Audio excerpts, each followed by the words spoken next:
Welcome. Gio and I are here with the fabulous Laura Kozelouzek. She is the CEO and founder at Quest Workspaces. And she has, I would say, an unparalleled business career and business model in the industry.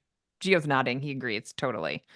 This is a long time coming. I'm intrigued. Well, we're so honored to You've have you intrigued on. me. 2 years. It's taken us 2 years to get Laura K on, by the way. Has For it? the record. Well, you know what? We haven't been doing this quite for 2 years, a year and a half ish. Has it Well, I been was that thinking about it long? before. You were, yes. Holy cow. She was on Oh my God. the guest wish list. So yeah, totally. Well, you're here now. So Here we're we so are. excited. Here we are. I'm excited to be Yes. here. Awesome. Okay. And it's, do you know why? It's taken me 2 years to figure out how to put this background behind my Zoom. It's life changing. Your trajectory is just, life will never be the same now that you figured this all out.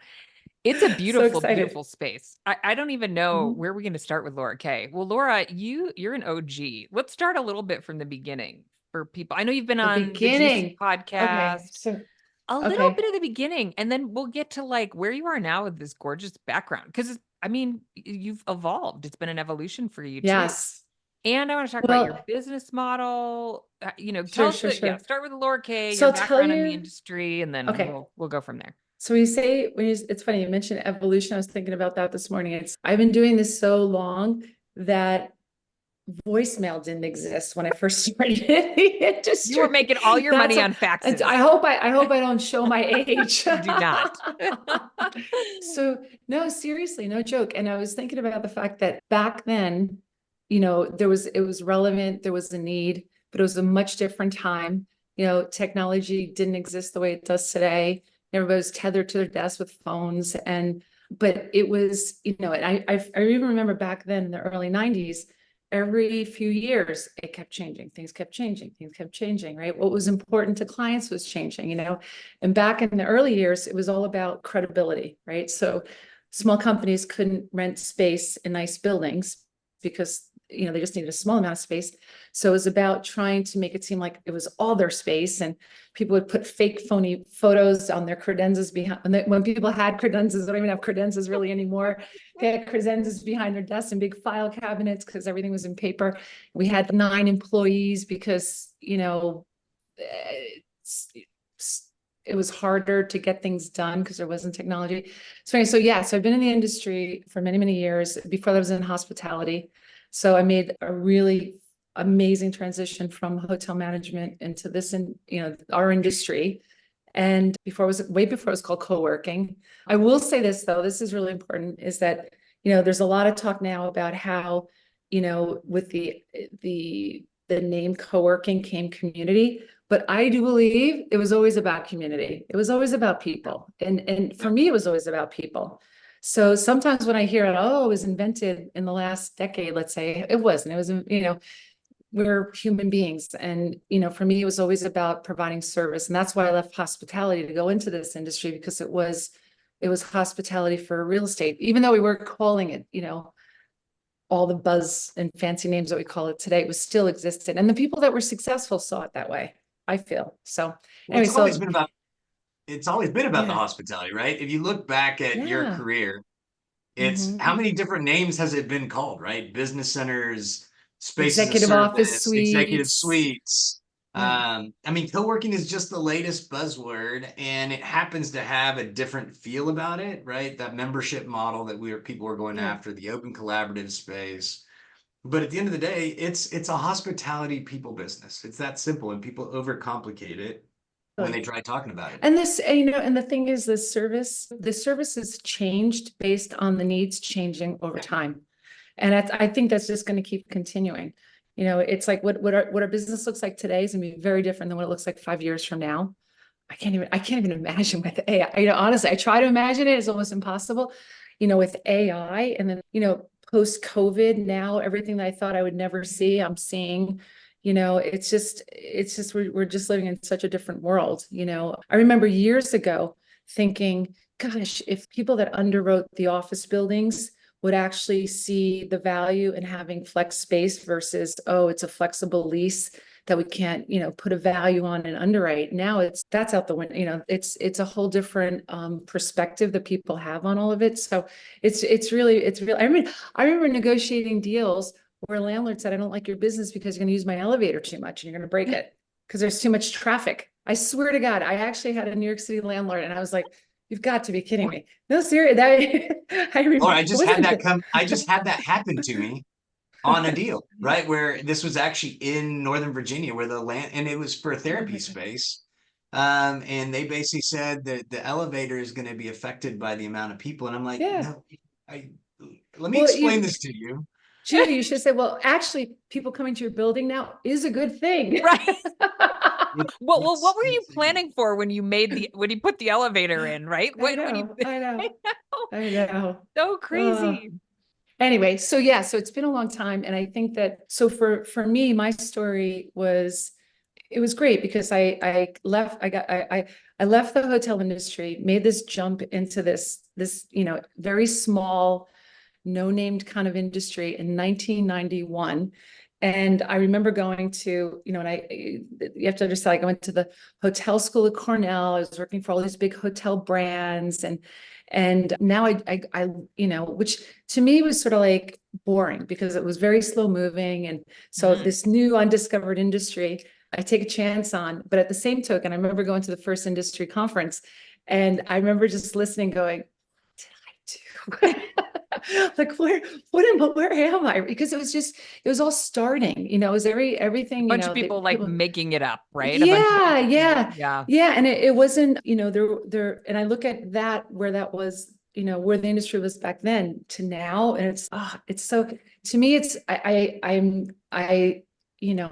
love it because it's like, it's evolved to a level of sophistication that it didn't have in the early days. A lot of great entrepreneurialism, but now you've got the combination of all that going on, which is really, really interesting. So from there, I worked for a big group, and then I was part of a group that consolidated the industry, which was really exciting because they just every 6 months double in size, ended up becoming the group that was HQ before Regis, and then they merged. So I was part of all of that sort of rolling together, and really, really interesting, pretty much on every side of every deal and situation, being acquired, being the acquirer, and it was like an amazing experience. And then after all that, I left, I started my own thing. I started a management company in New York City. And then from there, I started a company called Synergy with the big real estate group, partnered with them, ran that company. That was in the, I remember when it ended was 2008. That's funny. I just thought about that. I was like, when did that start? I remember when it ended. It was 2008, and really because my real estate partner got into such trouble, they were taking a lot of risk. And I was like, oh, we can't do this anymore, Laura, get rid of the company. And that was the end of Synergy. But that was over a period of just maybe 4 years that we grew to 25 locations nationally. And the funny thing is, at the time, it doesn't sound like a lot today, but at the time, in those like 4 or 5 years, we were next to Regis. We were the only like national company with locations in almost every city. It's also a tremendous amount of growth in a few years. It was exhausting. It's crazy. I think your brand is somewhat unique. You open locations pretty quickly. It's not that easy to do. Well, locations, it takes time, and there are not that many large operators, right? Like you could still count how many 25 location operators there are. So it was interesting. Synergy, when I had Synergy with my real estate partner, I had that experience of what it's like to have, a partner that is about growth, right? Which most people want that, whether you're an investor or you've taken some type of institutional money. It's like, okay, when am I getting my return? What's growth all about? And I felt like for me, and it's not for, it works for a lot of companies and a lot of groups, but for me, I felt like I kind of had a gun to my head, and it was like, and it wasn't, I'd been through so many cycles in this business that it wasn't I knew it wasn't, I was like, I'm doomed if I do, and if I don't, because they wanted to see the growth. I'm like, this is the time to kind of sit on the sidelines because things were getting very frothy. Pricing was getting high. And so after Synergy, my partners, we ended up having to sell the company. And when I, this, as an entrepreneur, you always have ups and downs and ups and downs. And I had several of them. And this time around, I was like, and it always happens where you go, I'm never going through that again. I'll never do that again.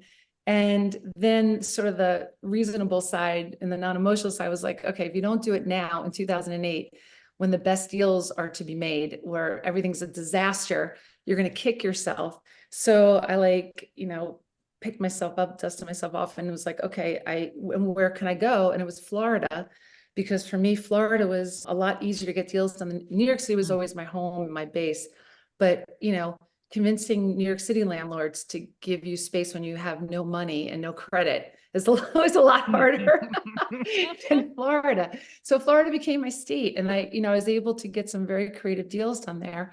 Here, because I'm standing in Miami, and that's kind of led to it. And this time around, for this sort of, this is my last rodeo, at this point in my career. I didn't want to have any partners, and I wanted to create a company where if we're 2 locations or 3 or 4, just do it really well, have control over, the direction, not have partners, not have investors. And, so I was taking it slow. So, this for me, like having we're up to 14 locations now over 12 years, that was slow.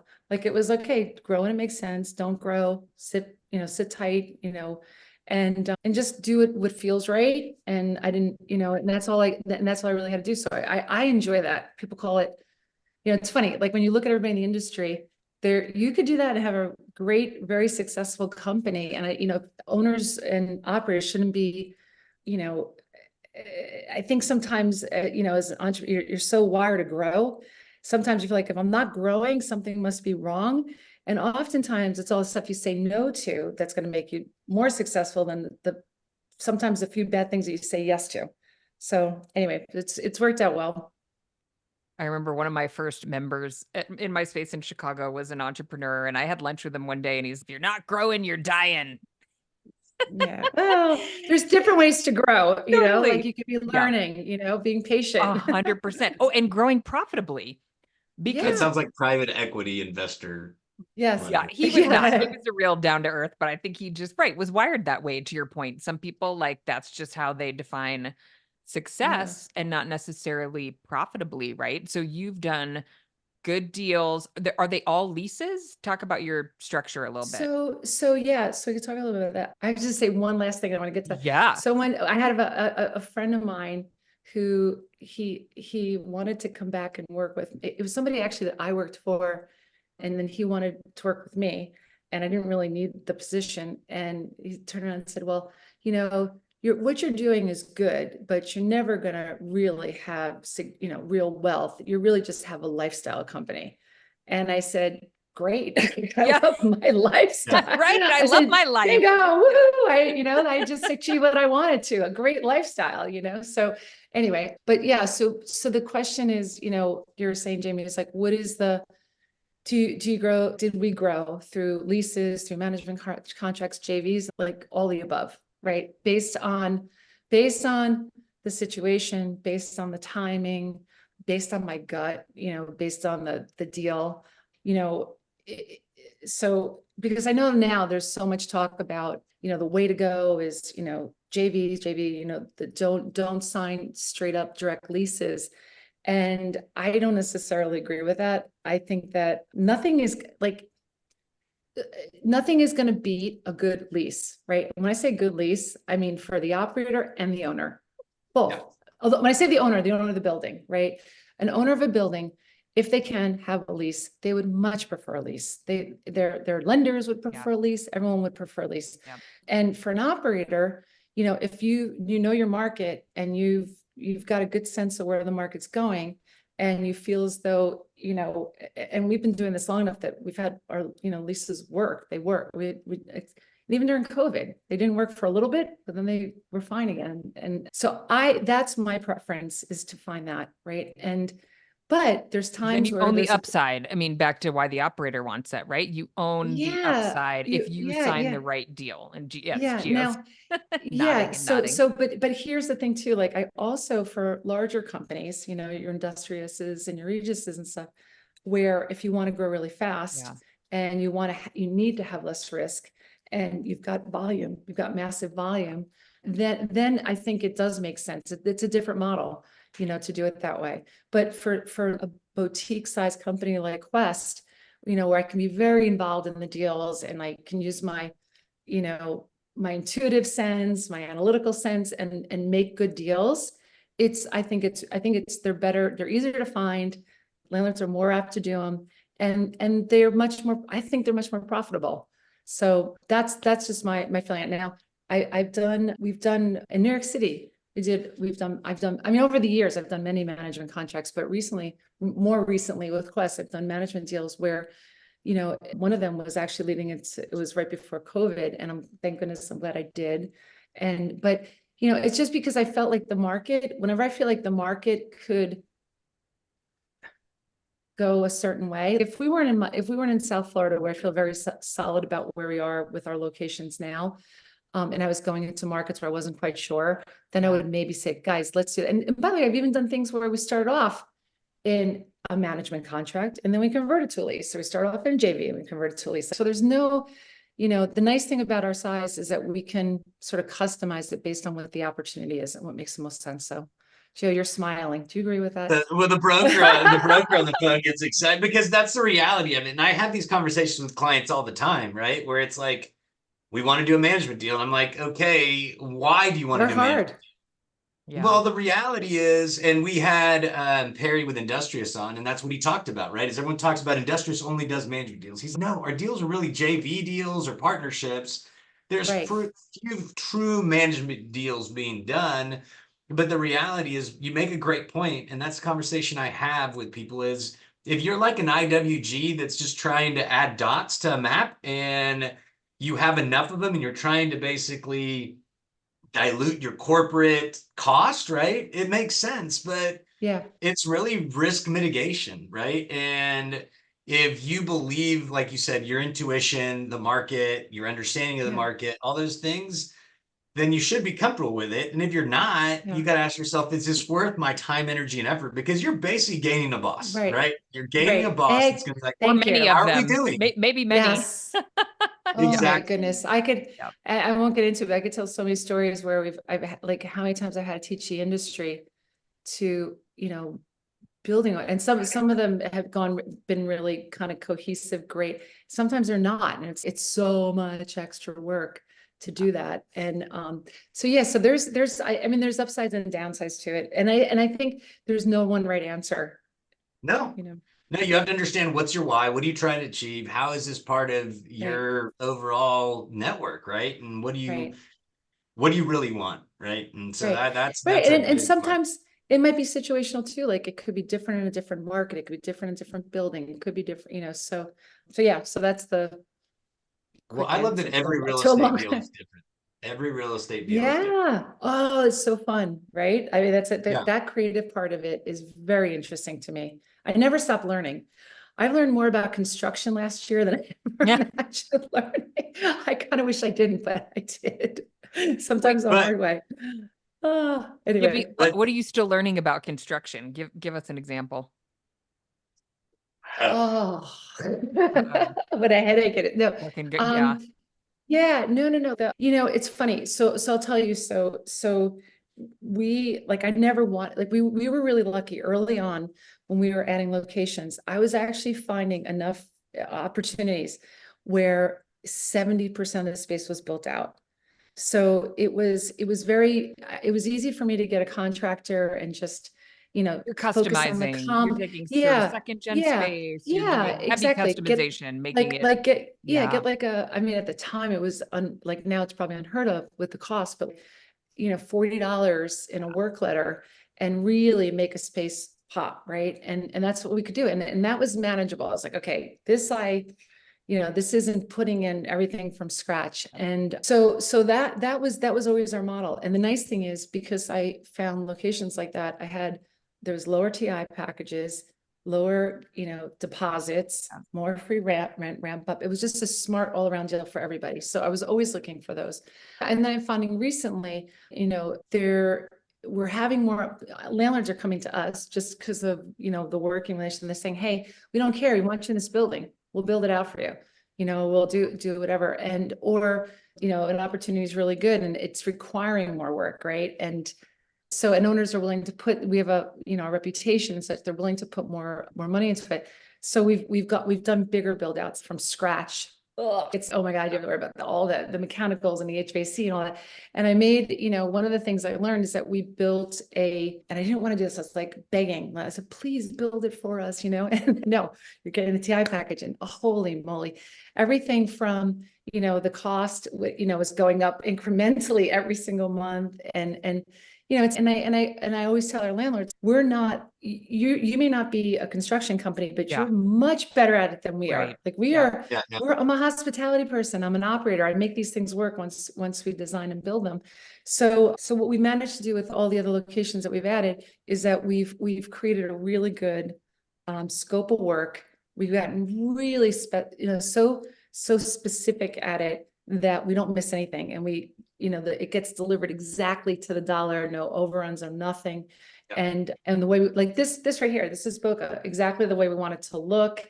And, the landlord's happy, we're happy, and, and they build it out and they control it and they can manage that process. And that's worked out well. So we're going to continue to look to do those because in the one situation where we didn't do that, we're still dealing with problems with like all of a sudden, like all the lights go out.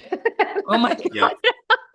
I was there last week. I'm like, why are all the lights out? Oh, it's something in the light. I'm like, I don't know what this is, right? So then we pull the building manager and we're like, please help us. We don't know, so, and then they're like, oh, well, this is why we do this. So I said, this is why I wanted you to You to do it, right? Exactly. Now you or me have to deal with it because it's in your building, like some of the things are going to cross over to the building. So anyway, so that's, macro speaking, there's a bunch of little things that, all the lingo and everything that I've learned, but it's that's on the bigger picture like that for us, because we're a small company. I don't have a full-time team or staff that does it. So that's helpful. So. And it's the small stuff, like you said. I mean, I'll tell you just from the mechanical side, the HVAC and zones and where is it colder and hotter. And if you don't get all that right, I mean, it's a nightmare, right? At certain times, one side's colder than the other. And then if you don't the right switch it at the right time. engineering. Yeah, you need the right So engineer. it's huge. It is So on crazy. average, the last couple build outs that you've done, like full build outs, not like space optimization or anything like that, kind of what is kind of your average cost that it's cost you to build? So it's so funny that you say that because I don't know. When I say I don't know, and I don't want to know, why? Here's the thing, because we're not paying for it. Yeah. Yeah. So it's so what we do is, and this is where, because like I said, to manage that and listen, I don't know if that's unique. Honestly, I don't know enough about what everybody else is doing in terms of building out their spaces, or are they just taking the TI, the construction allotment, the TI dollars and going on their own, and rolling this out. But no, like I said, Gio, like we got to the point where, listen, this is what we need, and let's find, we would find us in many, it's half and half of them. There were landlords that really like us and want to work with us, and they've built it out for us. And we said, this is the scope, this is what we need. And they know, and they're familiar with it. And we're very particular about all the details. Or it's some is existing, and then we have to add the other piece to it. And so I just deal with, okay, this is what we need for you to build. This is our allowances, right? We need a certain amount of allowance. You could see we go, our designer loves light fixtures, loves wallpaper, so we've got these little splash of things. And then, so we have a certain allowance for that. And then we stay within the allowance, and that's it. So isn't that crazy? I don't know the answer to that because it doesn't really matter. No, but I love it. I think one of the things, I mean, I admire, it feels to me that you're clear about what you're looking for. I mean, sounds like you had a learning moment with the full scope build out. And you're like, yeah, that's not what we do. But you just are really comfortable with, we know what works and we're going to do that. I mean, getting creative but no, and absolutely. Really comfortable with that, and you're like, yeah, I'm not going to pay attention to. But you know what that is? That's just 3 decades of doing this. Honestly, I think you just get to a point. I mean, honestly, like I could say, oh, I've always known. I know, I think that, knowing what you're good at and, staying in your lane doesn't mean to go off, around, oh, let's try this or whatever, but staying in the lane of what you know really well and what you know works, and not getting, distracted with the shiny little new potential. I had a really interesting meeting with amazing person in Florida who wants to go crazy and put this in hotels, and he's had the ability, and the funds are unlimited, and they just want to do this with it. And I'm like, this would be, gosh, if I could nail this combination of, and I'm like, okay, then you have to sometimes take a step back and say, okay, yes, I could, but at the same token, is it our core competency? Is it what we're good at? And what is it going to take me away from on the stuff that I'm working on that I know we can crank it out and do it really, really well? And then also too, knowing, I can't remember, I feel like I was speaking somewhere, I was talking about not just in terms of your growth, but also to who your clients are, right? And once you figured out your brand, it's so funny. I remember Nancy, this is a funny story. Nancy used to say, before WeWork came out, right? And we were operating on Brickell, we had a center on Brickell, and it was really just Regis and us, right? And Nancy would say this is like 10 years ago, before WeWork got here and they were just getting started. Nancy's like, we're the cool kids. We're the cool kids on the block. We're the cool kids, right? And then like now, like, Nancy, we're old. We're not cool kids. We are, and it's true. I know I can connect with and understand my audience, because it's kind of me, in that age range, in that professional category. And I kind of use me as a guide. And, if I was to open this hip co-working, a bunch of, young, it's not, that's not, I know high level hospitality, quality design, extra attention, that's what I like and that's what I want. So that's kind of, we try to stay in that realm. So that's just how I, have fun with, I'm not saying not have fun, but I think when you're clear, it just makes the decision-making process so easy. You don't get hung up and waste a lot of time. So. Okay, this has gotten way too serious now. Oh, I waited 30 plus minutes into the conversation to bring this up. What are we going to talk about? Now I'm getting excited. That article about Kathy and you was amazing, by the way. So I think that the title of the article is Top 3 Couples to Know in Miami. No, it was funny you say that. It was supposed to be a power couple thing. I was like, oh, I don't want to do a power couple thing. That's why I'm doing it with a Vespa. And like, that's not like, it's cutest couples. I like that. I don't know. Either way, it's an amazing story. Just the love story of y'all was, everything from Tinkerbell to Jordan and everything else. Yeah. So how has that changed kind of this last, I guess, season of your life? Because you've had the success and everything else, but being able to share it. It's funny as we're sitting here talking, you're like, well, Kathy's setting up my box so that I can do this. And you're just like, she's in charge of technology in the house. Yeah. So how amazing has it changed? Oh my God. Well, first off, I never thought I would meet someone that like I could connect with on so many levels. We do. I didn't think it existed. I was like, okay, sure. I can find a crazy, zany, goofy person to have fun with, or then there's serious people that you connect with on an intellectual level, people that you connect with in terms of, giving, and sort of just values. And like all right, I have to tell, all right, how much time do we have? Because we got time. Go ahead. Okay. So I'll just tell you. So the funny thing is, I wasn't I wasn't looking for that.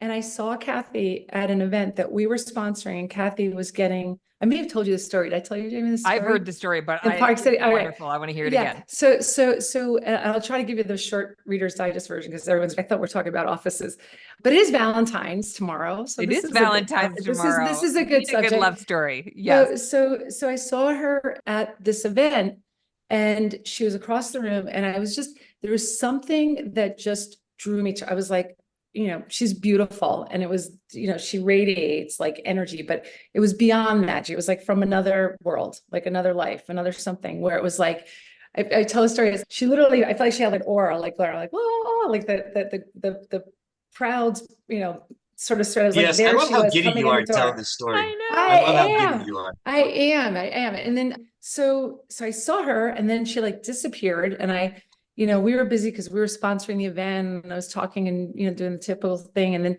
all of a sudden I'm like, where did she go? I'm like, I want to, I feel like if I don't already know her, I need to know her. I need to know this woman. And sure enough, I walk into the presentation where they're giving the dinner, and she was getting the award, and she was up on the stage. And then I was like, there she is. I said, there she is, right? So then they went on to proceed and read her bio, and she's like the most incredible human ever. She runs a nonprofit. Her entire life is about helping others. And I hear, and I was just like, wow, she's smarter than me, which is really cool. And she was, and then she started to speak, and she had an Australian accent. I'm like, oh my God, you're just like the coolest person I've ever seen in my life. Oh, Jamie's on the same So, boat as you. so then it was like, then, and it was so funny. I just got done telling her, I said, it was like at first sight, it was like definitely love at first sight. And then fast forward, we're 4 years into the relationship now. And it's, there's still things like that, like the zaniness and the fun and and it's just, I don't know. I pinch myself, honestly, because I feel, and the other great thing is that we also, I shouldn't say this on the podcast. She works even way harder than I do. She is just, I'm kind of like, let's play, and she's, I'm going to say this wrong, but she is the chair of the United Nations World Day for helping children, against child sexual abuse and violence and everything. And she doesn't give up. She's tackling this big problem, and she won't stop until, she's never going to stop. So I respect her so much. I love that we can share things and we help each other out. She's, anyway, so I'm gushing. I'm You're sorry, I'm totally gushing. blushing. Oh, So we got married. Here's the other thing. We got married this year at the Church of Dirt. Very fancy place. Was very exclusive. You had to make your reservation on a piece of wood. This is in Park City, Jamie. oh, At the top of Guardsman Pass, there's this little, just on top of a mountain, and they had pews and a little thing you stand under that we decorated, and that was it. That was the wedding. It was amazing. Just in the middle of nature. So I have to clarify this. So the title is Three Miami Power Couples to Know. Meet three of Oh, okay. Miami's cutest couples who pour their hearts and souls into each other and their various endeavors. All right. So maybe we're a little powerful. that picture with the Vespa is the most adorable thing ever. It's so Yeah. cute. Well, I have to say, it's not a prop. Like, my favorite way to get around Is that your Miami own Vespa? Beach. Oh yeah, that's my favorite vehicle of all time. And I run around here, I'm like on the Amalfi Coast. I think I'm right here. I love it. It's so, and Tinkerbell comes with us. We take her to beach walks, and that's how we get there. Kathy holds her. She's on my shoulder like a parrot, watching as we drive through the street. It's pretty funny. Oh my gosh, Anyway. I almost missed her. Adorable. I think I met her, right? Yeah. She was in Park City with you. Yeah, Tinkerbell was there. Yeah, she was very little, so she's easy to miss. She's all 5 pounds. Adorable. So That's amazing. So, it's funny as I get to go all over the country and meet with different people. I've spent a little bit of time in Florida here in the last month or 2 months. And your name always comes up. They're like, we want to be like Laura in Quest. And I'm like, really? good luck. You know how much experience she has. And even while we're sitting here, a landlord from Florida texts me, and I'm like, I responded, and they're like, can I call you? I'm like, no, I'm multitasking while recording a podcast. And I screenshot and I took a quick picture. And I was like, you might know this face. They're like, the world is so small. You know Laura K? Oh no. Like notorious. You know what? I just have to say this. It's literally just learning. I have to say, like, I'm very fortunate that at a relatively early age, I tapped into something I loved, which is this business, and been able to make it my own. You know what I'm saying? The parts that I enjoy about it, and I never get bored because I can always go in a different direction, do something new as far as, things we want to add. And, you know, and I don't know. When you've just done it for so long, you've just made so many mistakes, you know, in a good way, you know, you've learned from them, and it's just, you apply them, and then it becomes easier and easier, and it flows. So yeah. And then you tap into things. And the other thing, Jane, back to what you were saying before, when you said, you know, just being clear. The only reason I know not to do certain things, whether, especially Joe, when it comes to structuring your deals and stuff, because that's you know, all starts there. So you could be the best operator and have a bad deal and never be successful, and vice versa. 100%. Yeah. Or vice versa. So it always starts with that. So like, there's certain things that I know work for us, and I just will not, like, non-negotiable and such. And I say, fine, next. And it's being confident enough to, and I think that comes from doing, you know, making the mistake and doing what you probably is not, and sometimes you don't even know what those mistakes are to do them. And then you have to live through them, and it's like visceral, and you're like, I'm not doing that again. So yeah. So anyways, just, I get to enjoy it. I think it's still hard though for entrepreneurs, like ego gets in the way, or, you know, right, like looking at the investors and be like, well, I get it. Yeah, I want to do what they're doing. Like being like, no, I love my life. Yeah. I want this. I mean, Yes. it's just like a place of peace. Oh. Okay, but I do want to put us in the room with the Laura K with no money, no credit, who got our first deal. Oh. Yeah. Well, what's your mindset? I'm Like, still the same. People, I would never do that. I would never roll in and be like, I can't really do this, but I'm still that. I'm still. So the funny thing is, I haven't changed. I still have the same approach to every deal. I still, you know, luckily we have a good reputation and all, but I still approach every deal the same way. But so the first deal, this is a long story, but I'll tell it short, was at Brickell Avenue. And there were two other big companies that had LOIs on the space that they're getting close to getting a deal done. I kind of found out about it. I heard that this was happening, but they wanted to meet me.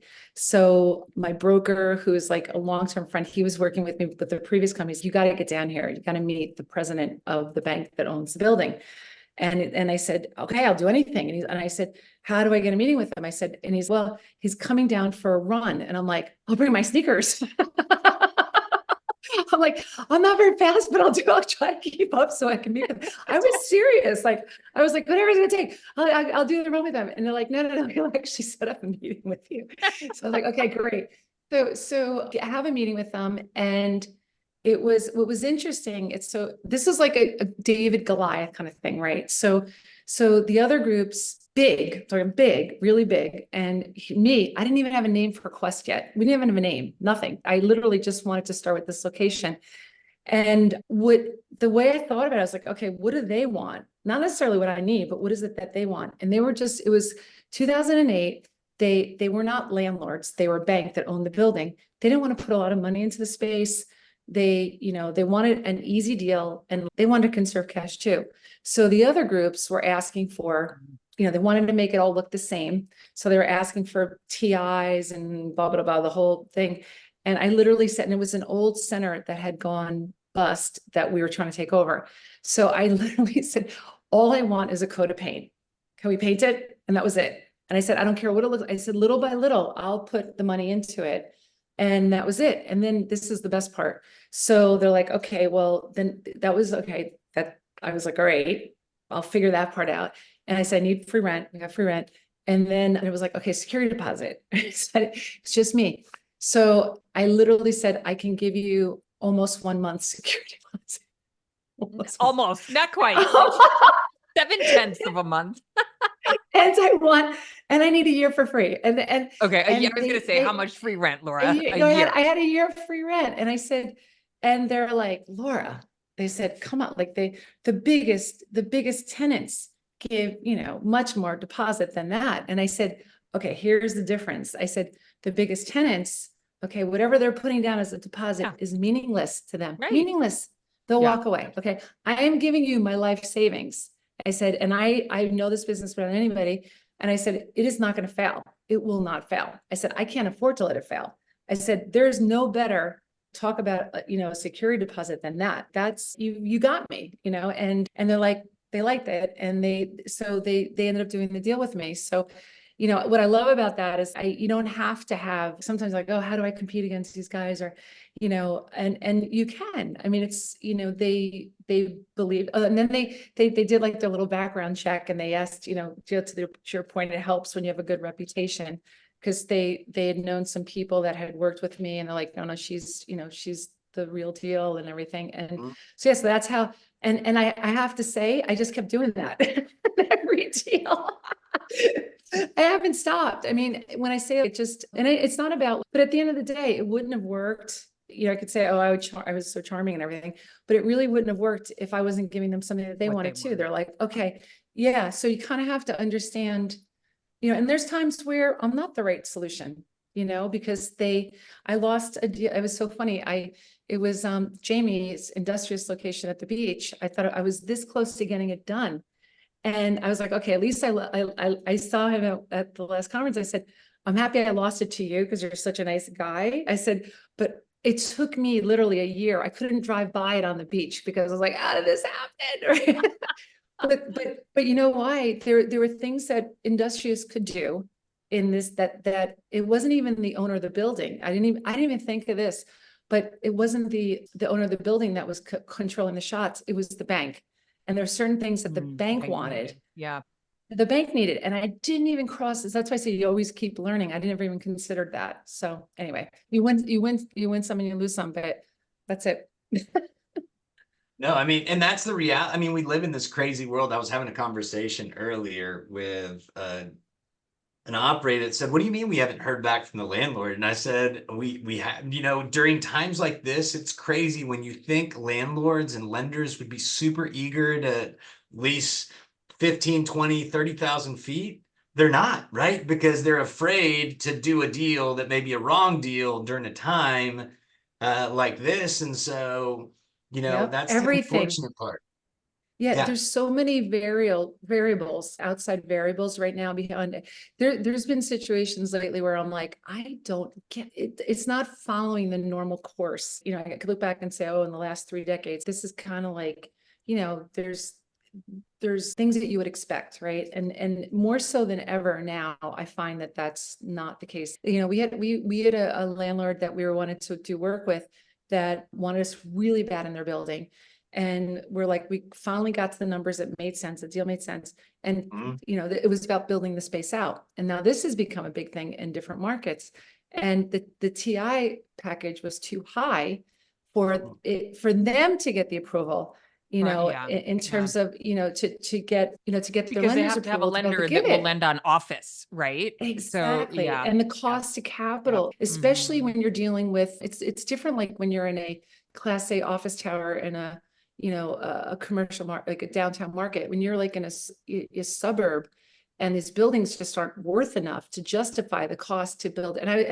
But my answers to them is, well, but then who? You're going to have to build it out for someone, you know, and so they're kind of stuck. So those are some of the challenge. That's a new one that I've never heard of before, you know, as far as the landlord challenge. So, you know, it's going to go through, I think it's going to, whenever the one thing I keep saying is that whenever anybody at this point in time tries to speak and know it's going to happen, they don't. Yeah. bullshit. Nobody knows. Nobody knows, Very you know, that's true. what makes it very interesting. Yeah, it's interesting times for sure, right? And the beauty of it is, I mean, you said it earlier, is your reputation is so huge, right? And it allows for people to be willing to take more risk, you know, risk according to where they sit, knowing that they can go look at any of your brands in Florida, any of your locations in Florida, and really understand the brand and the evolution and, you know, all the new learnings that you mentioned as you build out new space. And so it makes a big difference to have that reputation Yeah. personally and the brand and everything else. I think the other thing is, even if you don't have that, right? Even if you're an operator and you're getting started, you know, if you're, I would say this all the time to my sales team, you know, knowing what you're doing helps. Absolutely. You have to be able to speak knowledgeably about what you do and have a good plan and have a good, you know, have a good business plan, know what you're, you know, come across as, you know, someone that's going to be successful in this. But I have to say, I think my passion for it and I get like when I'm giddy, as I'm talking right now to you guys, like when I'm talking about Kathy or anything, if you're really passionate about what you do and you're in a meeting, oftentimes you're like in the beginning when we were trying to get deals done in places that I had no place belonging in, quite frankly, at the stage that we were in and what we were trying to go up against again, the time life building. Oh my God, we I cannot believe we got the deal done that we got. Again, very little deposit, like what we could afford and do there. And it was funny, I actually brokered that myself. And I was so happy I did because, it was me meeting with the principles of time life. And oftentimes, even when I'm working with our broker Lance, he'll find the deals for me, but then it's Laura, go speak to you go speak principal to principal with and I would say 9 out of 10 of our deals get done that way. I had one time was sitting at a bar on the back of a napkin with the asset manager and trying to hash it out. And, it's like that. Don't, and no offense, Joe, because you're broken.